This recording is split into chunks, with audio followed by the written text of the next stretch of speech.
Hello and welcome to the Majlis, the podcast by Radio Free Europe, Radio Liberty, focusing on Central Asia. I'm Mohammed Tahir, your host here in Washington, D.C. As Uzbekistan enters to another long season of massive cotton campaign, human rights organizations are trying to prevent forced labor, especially child labor, in this state-sponsored annual activity.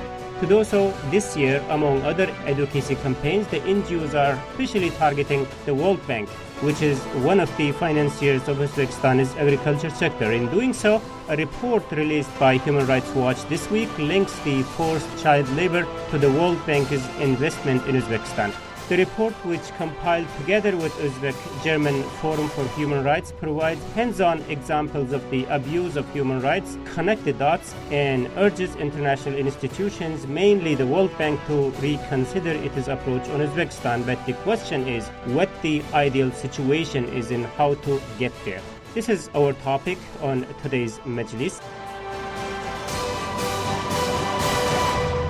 First, let's welcome our guests on today's show. We are delighted to have both authors of the report from Human Rights Watch, Jessica Evans, senior researcher, Alison Gill, associate at the Uzbek-German Forum for Human Rights. Also joining us, Kirill Bukotov, international officer at the International Union of Food and Agriculture Workers, and Bruce Pannier, editor of Radio Free Europe, Radio Liberty's Central Asia blog called Kishlok Owazi. Ladies and gentlemen, welcome on board. Thank you. Thank you so much. Very nice to have you. Okay, so the report is out, 156 pages long, very detailed report talking about various aspects of the forced labor in Uzbekistan. Forced labor is not new, as we know, in the country, but what is new in this report is the approach of the document. It tries to link the forced labor in Uzbekistan to the international funding and try to convince the funders to take a second look into the implications of their loans to Uzbekistan. But maybe before we get into the financial aspects of the discussion, Alison, it might be useful to take a brief look at what we are really talking about when we say a forced child labor in Uzbek cotton fields. Alison, please grab the microphone and help us to understand the ground reality involving the forced child labor in the cotton fields of Uzbekistan. Thanks, Mohammed. We're talking about forced adult and child labor. I think it is important to underscore that systematic forced child labor was eliminated in 2013 and 2014. So what we documented in this report is not a systematic wide use of forced child labor, but we did see government-led child labor, which is schools ordering children to work. So this means school directors ordering teachers, and the school directors in turn were ordered by local officials. Okay, a little bit talk about the size and scope of this operation in the country. With regards to child labor or to the whole forced labor picture? Forced labor and child labor both.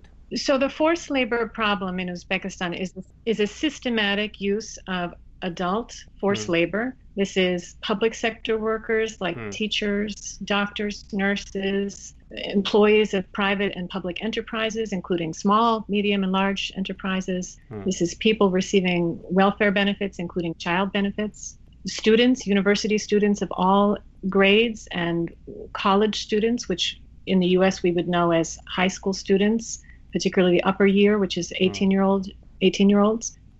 So this is the population that we find is systematically mobilized and forced to work in the cotton fields in the spring planting season and in weeding season, and again in the fall harvest. And this work is involuntary. They're ordered to do it by their directors or their supervisors or by local officials. In the case of students, by university or college officials, and if they try to refuse to do the work, they face penalties, punishments, such as being expelled from university or college, having their welfare benefits or their child benefits suspended or cut off, and particularly in the case of employees of being fired from their position. So this is what we found in close to 1,000 interviews, about 700 short interviews, and 257 detailed confidential interviews. And we found this situation consistently across the country. Yeah, I remember from some of your reportings that around 1 million people will be mobilized, and this process lasts like 3 to 4 months, right? Yeah, that's right. So the cotton harvest is from early September to late October, early November, and the spring period is about 6 weeks to 2 months in May and June. Sometimes in some areas it starts as early as mid-April. Okay, Jessica, now talking about the link between this horrific abuse of human rights and the international funding. As of this specific situation, we are talking obviously about the World Bank. So tell us, please, how you established the connection between the forced labor, the child labor, and the World Bank funding. Absolutely. So the World Bank is providing more than $500 million in loans to the agriculture sector and through irrigation. Many of these benefit the cotton sector. So there is a broad link for a whole number of these loans. With one loan in particular, the loan which is resulting in the government implementing an irrigation system within Karakhel, Pakistan, we have actually a very clear project area which the World Bank has published a map on. So what we did was worked with the Uzbek German Forum for Human Rights to actually monitor what is the labour situation within this confined project area. For people who are looking at the report online, you can actually view this map and see the project area marked. Within that area, Undercover Monitor was able to visit a whole number of the broad farming areas. He undertook interviews both in the cotton fields and also in public institutions, and shared a number of those short interviews with us, as well as longer interviews that he was able to take in places where he could ensure the anonymity and the confidentiality of what was discussed during that interview. On the basis of that, we were able to conclude that forced labour is systematic throughout this particular project area. And by that we mean that the government is forcing teachers, nurses, other public sector workers, people who rely on social welfare benefits, particularly child welfare payments, as well as university students, college students, as Alison pointed to, some of whom are actually children, 16 and 17-year-old children. And in two districts of the 3 districts where this project is being implemented, we actually documented state-led forced child labour. And here we're talking about children as young as 12 being forced by their school to do the work. And teachers pointed to them having to do this because of directions from their school director, and they acknowledged that those directions from their school director came from more senior government officials, hence the importance of emphasising the state-led element of this forced child labour within this particular project area. Now, a core component of the definition of forced labour is that there be a menace of penalty. And what we documented was that people were doing this involuntarily, and the menace of penalty was for the public sector workers that they would be dismissed from their job if they didn't do it. For the private sector workers, particularly in small businesses, that they would lose their inventory, that was one of the threats, or they would be shut down if they didn't do the work in the cotton fields. And for people who rely on the child welfare benefits, that their benefits would stop. Mm-hmm. And in fact, we found even when people didn't work hard enough, didn't meet the quota, then still they didn't receive the welfare benefits that they had been promised for doing this work, and that they should be receiving anyway. For the students, the penalty that was threatened was suspension or expulsion, as well as other academic difficulties, other academic punishments. So we concluded the nature of forced labour is so systematic that it is highly unlikely that any development project which benefits the cotton sector directly or indirectly is implicated or somehow tainted with forced labour, and that there is a significant risk of child labour. Okay, how much money are we talking about here in terms of the World Bank loan to Uzbekistan's agriculture sector that has a direct connection to the forced labour? In 2015 and 2016, the World Bank was providing to the agriculture sector $518.75 million. This comprised of both public and private investments through their public and private sector lending arms.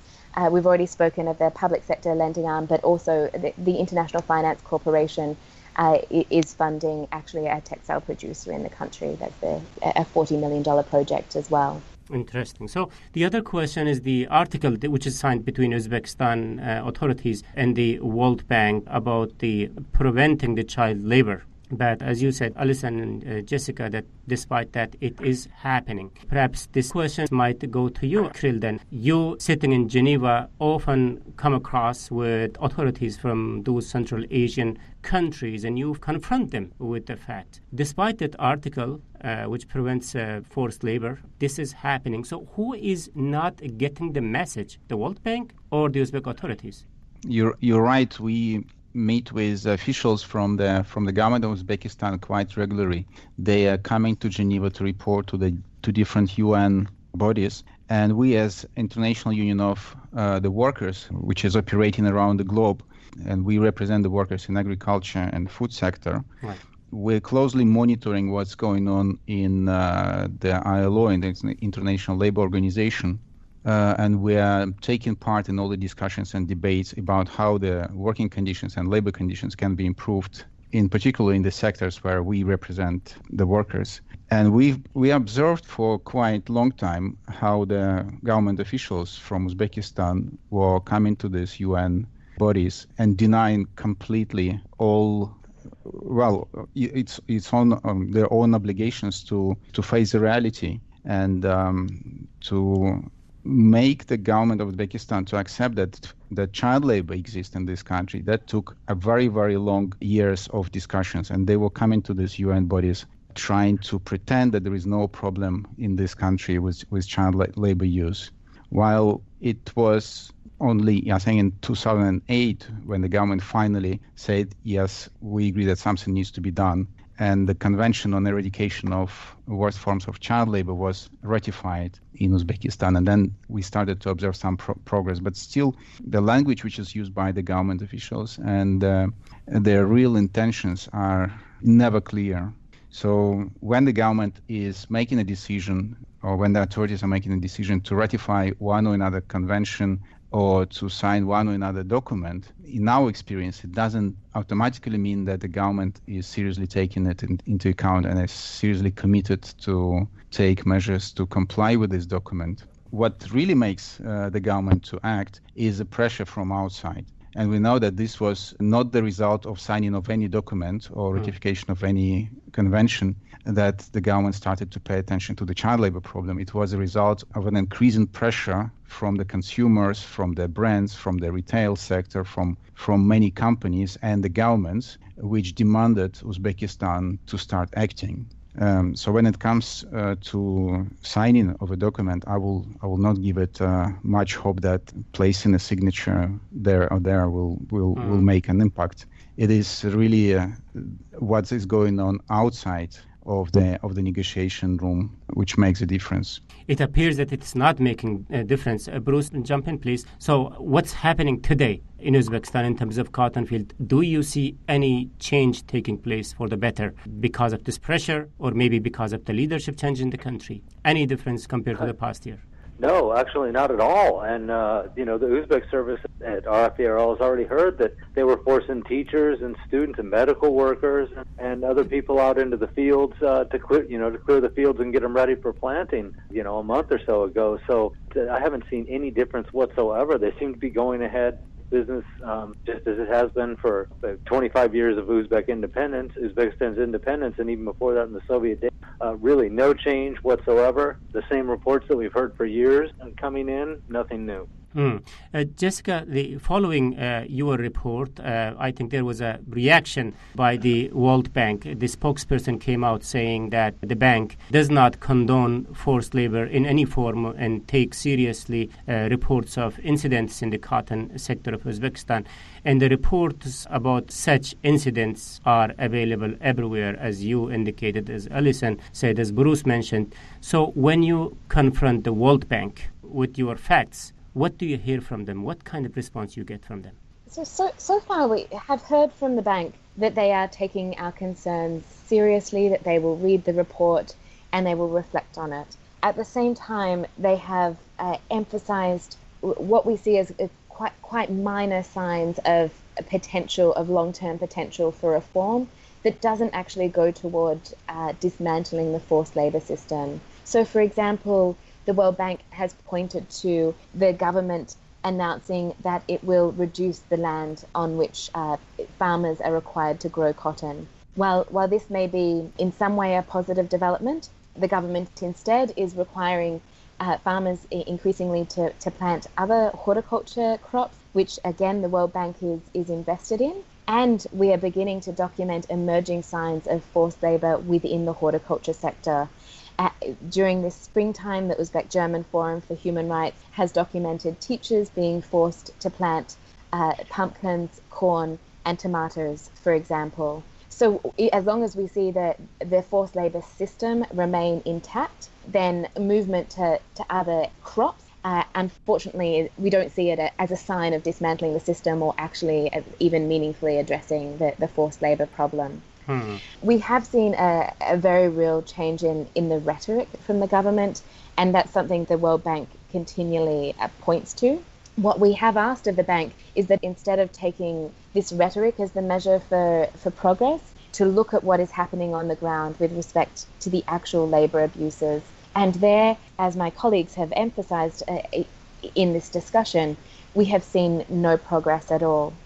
I hope that the World Bank will go back and read this report in detail and come to the same conclusion as us, that the only way that they can remain true to the commitments that they made when they invested in these projects is by suspending the projects and putting pressure on the government to implement reforms that will actually change the system of forced labour in the country. Okay, let's get to that aspect a little bit later. Alison, I want to believe that obviously the World Bank in any way does not want to contribute to this abuse of human rights. So what does it get wrong in its dealings with the Uzbek authorities? So the bank has recognized the risk of forced labor, and as part of this package of loans and investments, it undertook a number of commitments to reduce the risk of forced labor. One of those commitments was to hire an independent third-party monitor to monitor forced and child labor in World Bank project areas. However, instead of contracting a truly independent third party, the bank contracted the ILO. As Kirill mentioned, the ILO is a UN body. It's comprised of workers' organizations, employers' organizations, and governments. So the Uzbek government is a member of the ILO, and the agreement that the ILO negotiated with the Uzbek government in Uzbekistan is for the government to be heavily involved in the actual monitoring. So in 2015, this meant that one international ILO monitor and 5 government officials or officials from government-affiliated organizations was the monitoring team.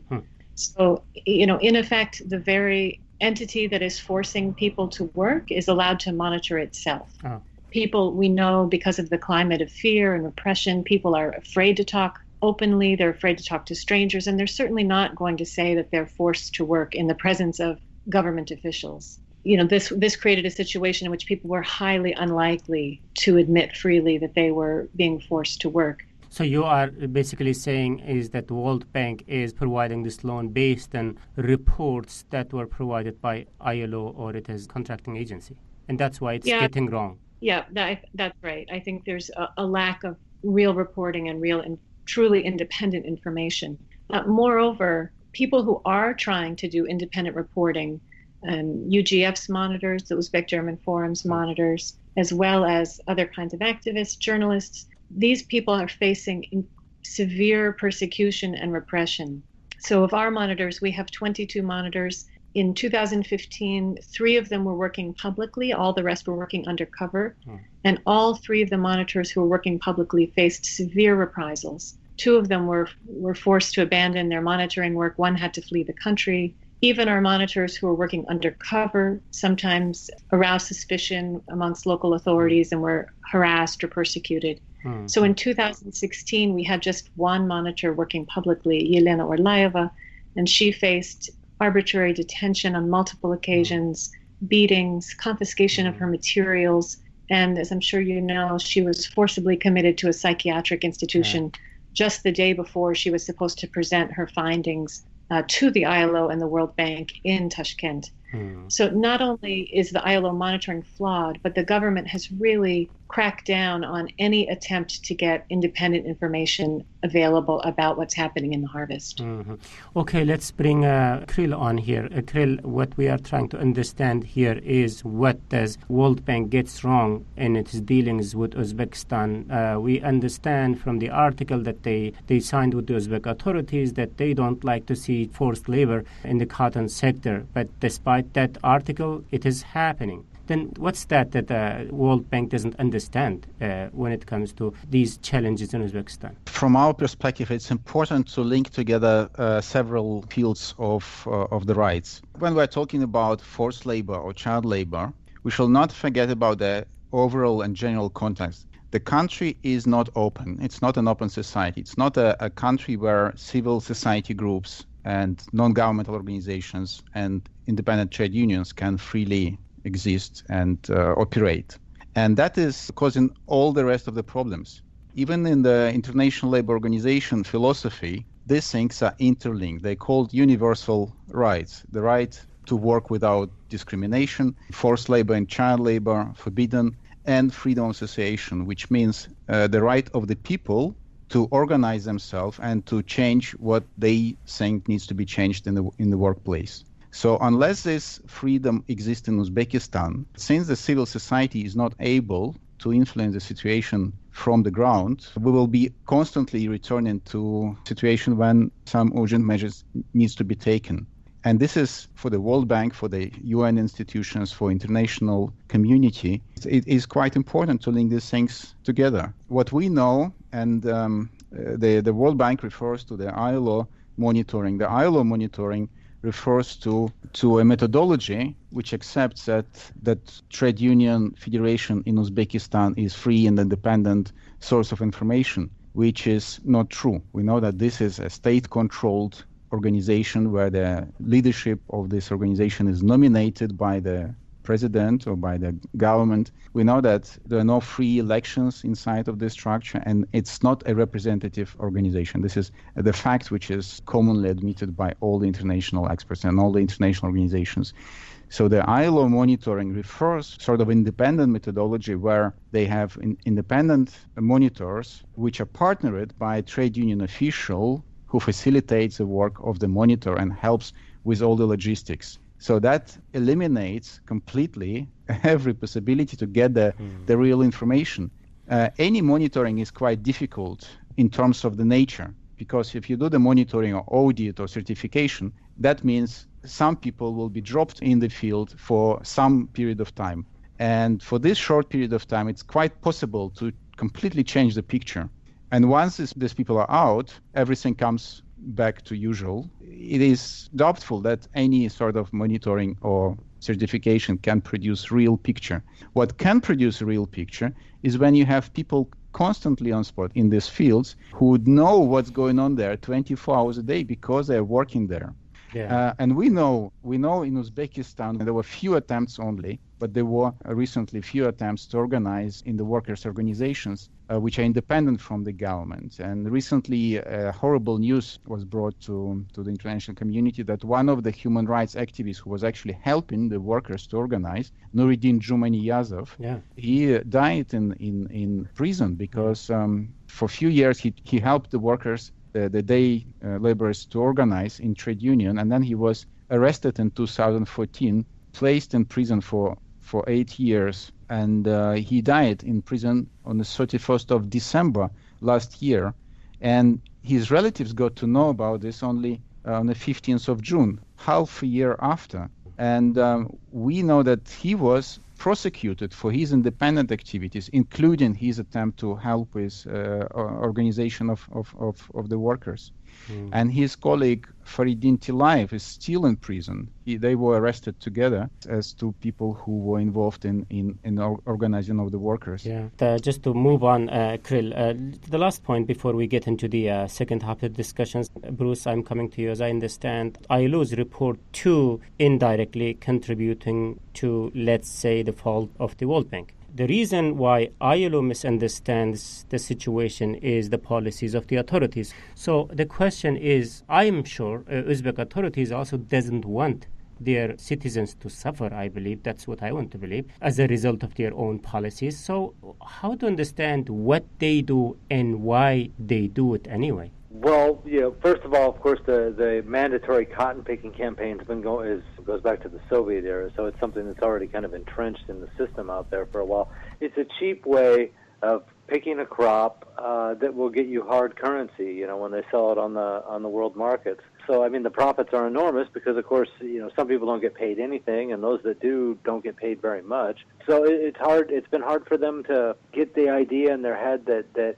maybe they should either offer more money or, come up with some better system, privatize cotton plantations, things like that, so that you introduce mechanization, make it more efficient and stuff. They just seem to be sticking to this old, very cheap way of getting what they want and then selling it on the market. And they lack the creativity to kind of come up with something new for that.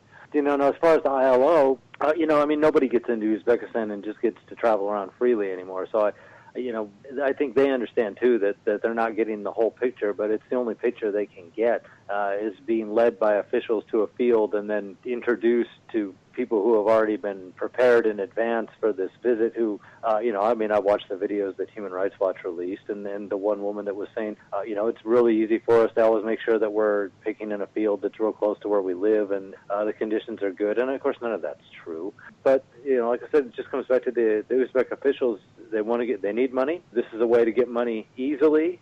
They can exploit their own people and get what they need out of it.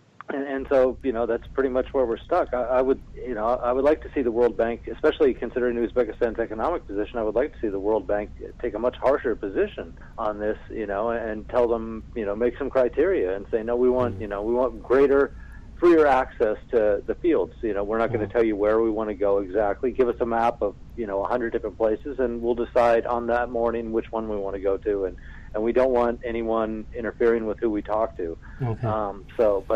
Like I said, the nature of the Uzbek government is not that permissive. Okay, thanks, Bruce. Okay, so let's talk more on solutions and options after the break. So this was the reality on the ground. Now, what can change this situation for the better? Would cutting off the funding will lead to positive change from the World Bank side? If not, what are the ways to deal with it? We will continue the discussion talking about these and many other questions shortly.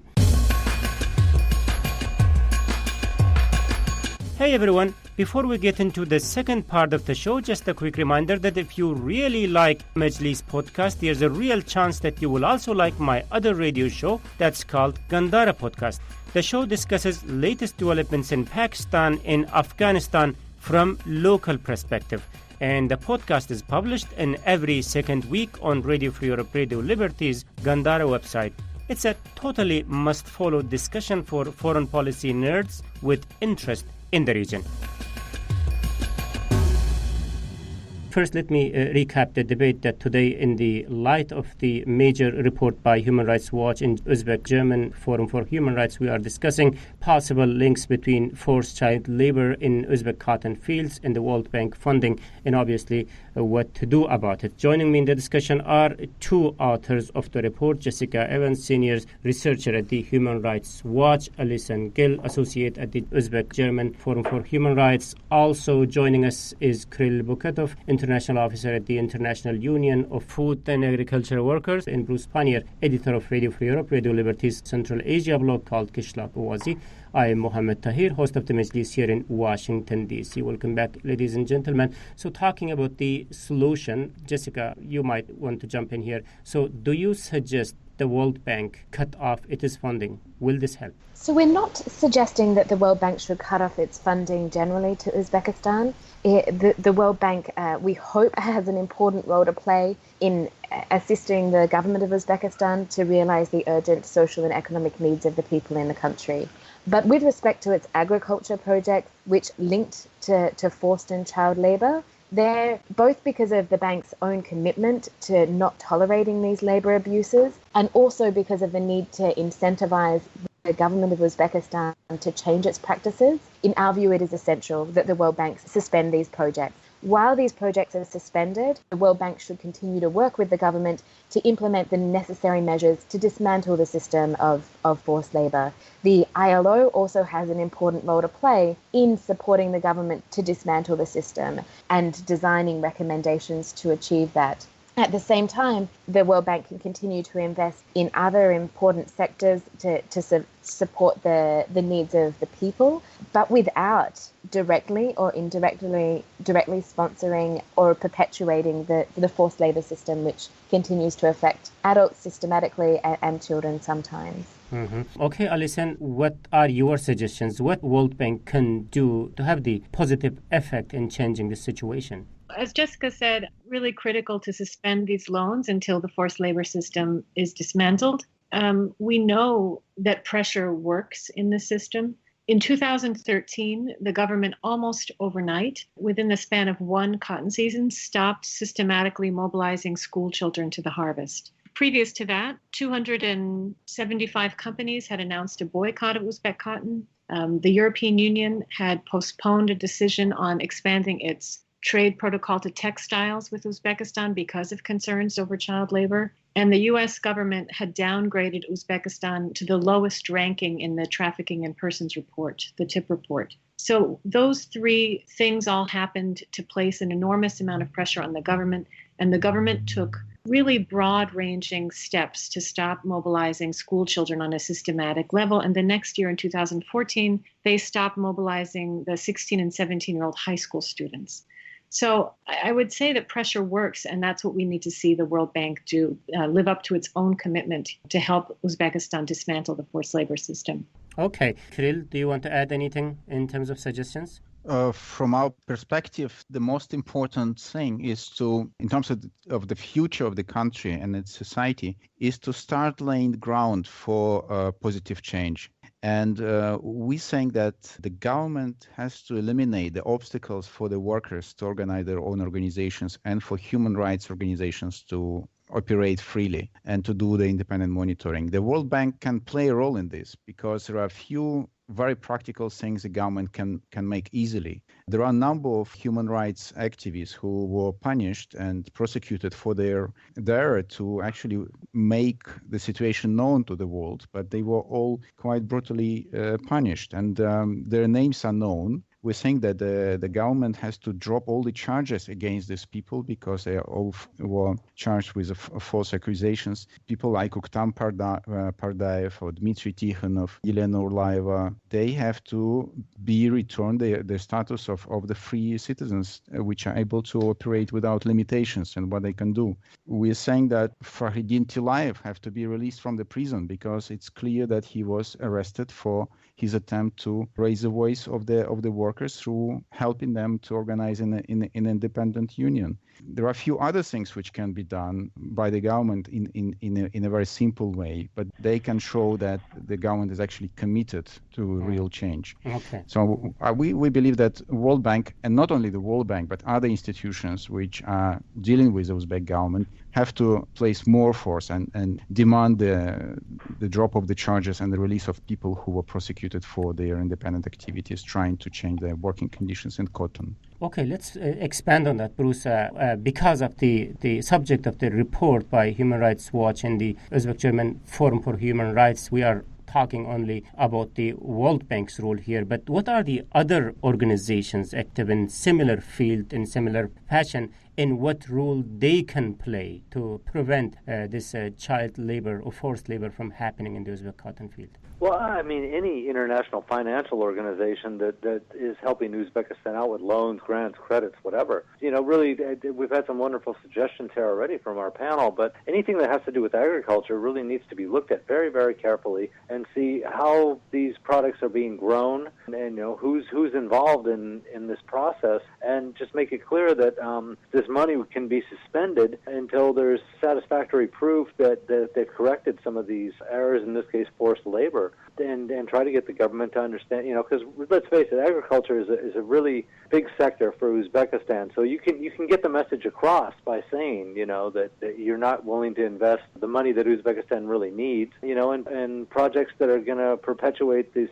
forced labor in the fields, for instance, other exploitation of their own people. Jessica, Alison mentioned some names, some impacts that we have seen on the ground because of the pressure from outside. Obviously, there is a visible improvement in that, like more than 200 companies decided not to buy cotton from Uzbekistan, as I see from your reports. That is a big success, obviously. But again, if the Western companies are not buying cotton, Uzbekistan is selling them to Iran, Turkey, China, maybe Bangladesh. What to do about that?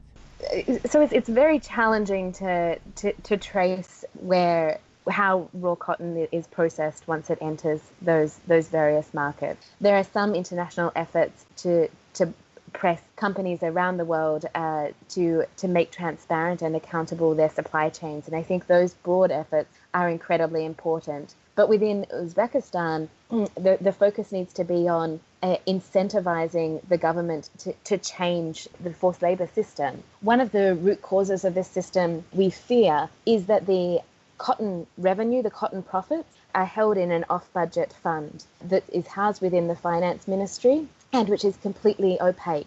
Only high-level government officials actually know how the money in that fund is used and have access to that money. So we don't even know that profits from the cotton sector go toward benefiting the broader population. This needs to be addressed, and it's actually one of the areas of expertise of both the World Bank and the International Monetary Fund. But the World Bank has told us that the government isn't interested in having a conversation about making this fund transparent. So some of these root causes of the forced labor system, or these potential drivers of the forced labor system, need to be addressed, and that needs to be incentivized by the international community. At the moment, what we have is that some of the incentives that existed before, including the European Union holding back on extending its trade agreement to textiles, that incentive has gone now that the extension has been made. The World Bank said that it was going to suspend loans if there was forced and child labor linked to them, yet they continue to invest. So the role of the responsible companies put significant pressure on the government back when they made those commitments. Now that is being diluted by the World Bank and other actors not taking the same principled approach and prioritizing getting money out of the door, doing business as usual, over a commitment to fundamental labor standards. Unfortunately, we have to conclude the discussion with final note. Maybe, Alison, your report is up. In ideal situation, what is your objective that this report achieve? Our ideal objective is for the government to dismantle the forced labor system. And, as Jess said, to incentivize that, we're calling on the World Bank to suspend its lending until the government takes significant steps to do that. And we're also calling on the World Bank to contract a truly independent third-party monitor so that it can really accurately get a picture of what's happening on the ground, and the ILO can work toward promoting fundamental labor standards in the country.